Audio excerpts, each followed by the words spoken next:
Tripura People's Front, 1A, NGO, socio-political organization. We filed the case 2019. आप लोग क्या जानना चाहती है मेरा पास?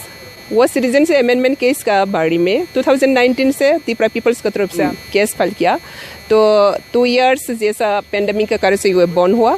आज फिर ये चालू हो रहा है, तो ये केस में कंटिन्यू करेंगे क्योंकि CAA का मैटर है, देश का मैटर है और देश का भविष्य का मैटर है। और इमाइग्रेंट्स का जो इशू है वो मोदी आने के बाद ही वो सबसे अवेयरनेस हुआ और सारा देश में इमाइग्रेंट्स का जो इशू है वो मोदी आने के साथ साथ ही आया।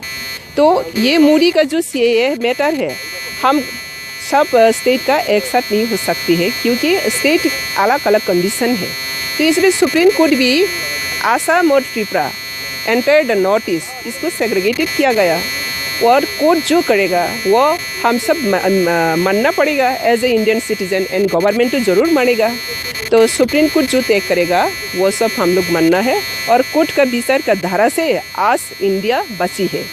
आसाम और त्रिपुरा जो सेग्रीगेटेड किया गया है उसको मैं फुल ऑनर करती हूँ और मेरा गवर्नमेंट भी वो ऑनर करेगा और आसाम और त्रिपुरा का अलग सिटीजन से अमेंडमेंट एक्ट को गवर्नमेंट भी सपोर्ट करेगा। मेरा उम्मीद है, विश्वास है। तो अभी भी NGO का जो केस है वो कंटिन्यू करेगा और मेरा पार्टी का जो सिद्धांत है, पार्टी का सिद्धांत पार्टी की तरफ से होगा। मेरा NGO का जो एक्टिविटीज है वो एज ए NGO का तरफ से वो केस कंटिन्यू रहेगा।